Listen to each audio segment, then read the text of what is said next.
Nah, kalau di angka 50 ke atas, di speed 50 ke atas itu baru kedengeran suara noise angin.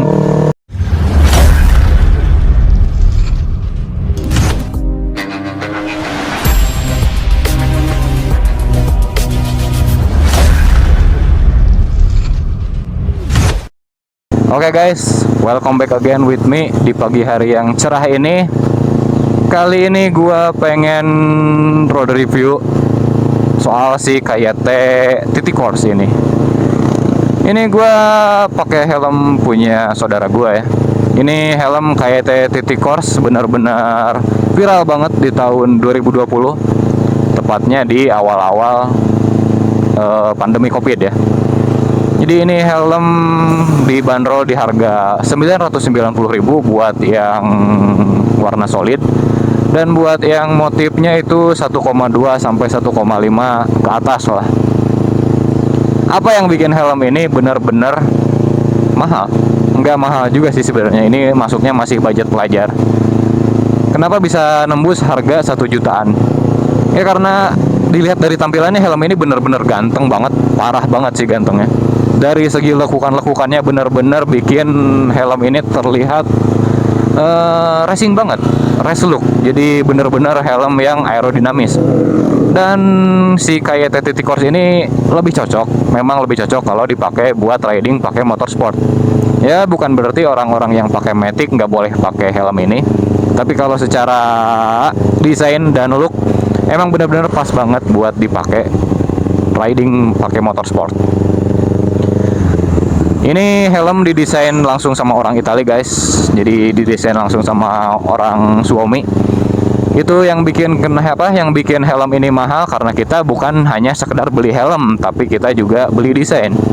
Kapan lagi kita dapat helm harga 1 jutaan dengan desain seganteng ini? Oke, itu kalau kita bahas masalah penampilan. Dan segi desain sebenarnya itu subjektif sih. Karena balik lagi, kalau secara desain itu selera masing-masing, tergantung orang berbeda-beda. Tapi menurut pendapat gue ini helm bener-bener ganteng banget, parah. Kalau segi fitting, menurut gue ini helm enak, fittingnya pas di kepala gue. Dan ini gue pakai ukuran XL ya.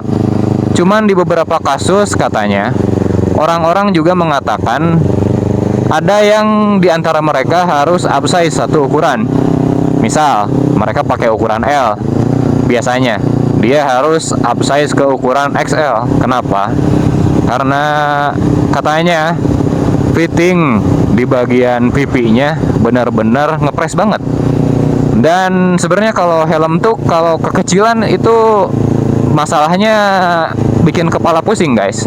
Karena kalau kepala kita terlalu dipres sama helm itu bikin sirkulasi oksigen ke otak kehambat karena ketekan sama helm itu sendiri.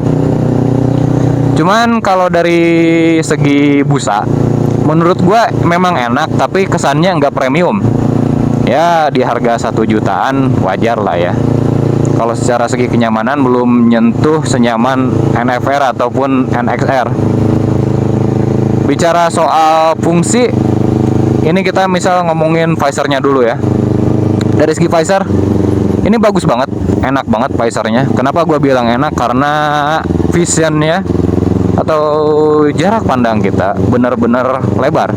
Misal kalian nengok noleh kanan kiri, misal mau muter balik nih, ataupun misal mau lihat ke belakang, siapa tahu ada yang mau nyalip kita biar nggak crash. Ini nggak usah nengok, bener-bener patah leher kita, nggak. Karena ternyata wide angle kiri kanannya bener-bener wide banget, bener-bener lebar. Terus dari segi desainnya juga gue suka banget sama visornya. Kenapa? Karena ini bener-bener keren loh. Ada patahan-patahan mana sih? Nah di daerah-daerah sini tuh ada patahan-patahan kayak gigi taring. Kalau diibaratkan mulut, ini ada taringnya. Itu bener-bener bikin looknya lebih gahar lagi. Kalau secara airflow ataupun fungsi ventilasi, nah itu sebenarnya yang jadi masalah menurut gue ya. Menurut gue ini dari segi ventilasi kurang, bahkan mungkin nyaris nggak berfungsi kalau menurut gue ya, terutama yang di bagian atas. Jadi ini ventilasi yang ada di bagian atas ini benar-benar seret juga ininya, tuasnya benar-benar seret. Dan juga ketika udah dibuka pun aliran udaranya sebenarnya nggak kerasa. Kenapa? Karena ternyata pas gua buka dan gua lihat di bagian atas nih, jadi si busanya tuh nggak bolong. Walaupun lubang ventilasinya bener-bener kelihatan lubangnya, tapi percuma karena lubang busa crown padnya nggak ada lubangnya gitu. Jadi si anginnya nggak masuk, ketahan di busa. Ini kasusnya sama kayak di si KYT Striker. Di KYT Striker juga begitu. Lubang ventilasinya gede, tapi busanya nggak bolong. Jadi ya sama aja, pajangan. Itu mungkin KYT harus dibenahi lagi di bagian ventilasi.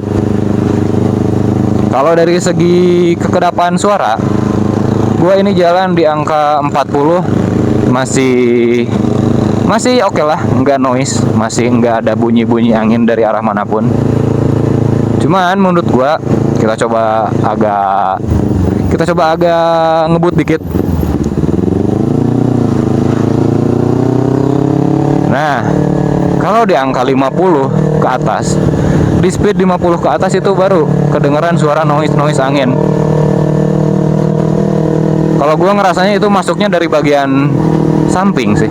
Samping sama belakang itu mungkin karena patahan busanya bentuknya kayak gini, jadi masih ada angin yang masuk lewat bagian bawah. Tapi berisiknya nggak terlalu parah, nggak terlalu seberisik kayak Test Striker. Masih enak lah, masih cocok buat dipakai riding speeding maksudnya.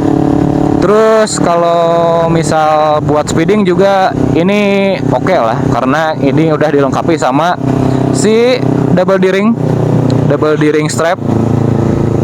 Udah bener-bener safety. Tapi helm ini juga enak buat dipakai harian. Walaupun strapnya double D-ring, dipakai harian juga masih oke. Ya minusnya itu paling kalian masangnya agak ribet. Kita coba nanti dipakai speeding, apakah helm ini stabil atau ada goyangnya.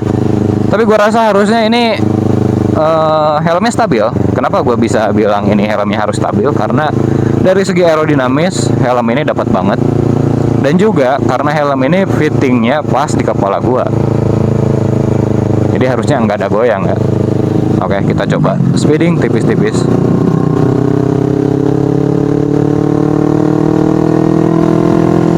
Oh, ini suara knalpot kedengeran jelas kalau udah di angka 50 ke atas, anginnya juga noise.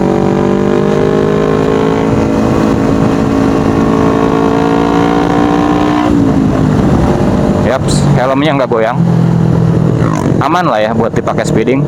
Jadi menurut gua ini helm cocok buat dipakai touring jarak jauh. Ini enak pakai helm ini. Usahain juga buat kalian yang memang pengen beli kayak TT Course, kalian langsung aja fitting di tokonya secara langsung. Kenapa ya? Karena tadi secara kasus ada orang yang ternyata harus upsize satu ukuran. Jadi usahain kalian langsung aja fitting di tokonya daripada beli di online. Kecuali kalau kalian udah punya pakem sendiri di kepala kalian. Kalian udah pernah ngukur dengkal kepala kalian berapa, jadi tinggal nyesuaiin sama size chart yang ada di keterangan tokonya.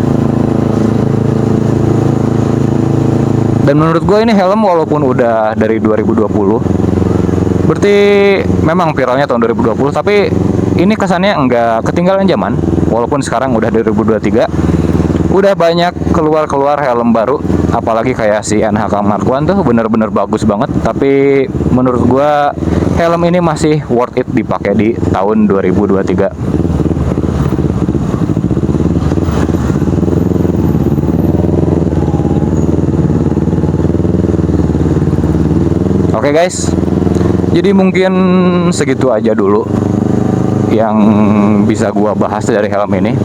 Nanti selebihnya gua bahas langsung di tempat aja, nggak sambil road review, biar lebih fokus dan biar lebih detail bahasannya. Oke guys, makasih buat kalian yang udah nonton. Jangan lupa di like, komen, dan subscribe kalau kalian suka sama video ini. Dan juga jangan lupa share ke teman-teman kalian. See you on the next video.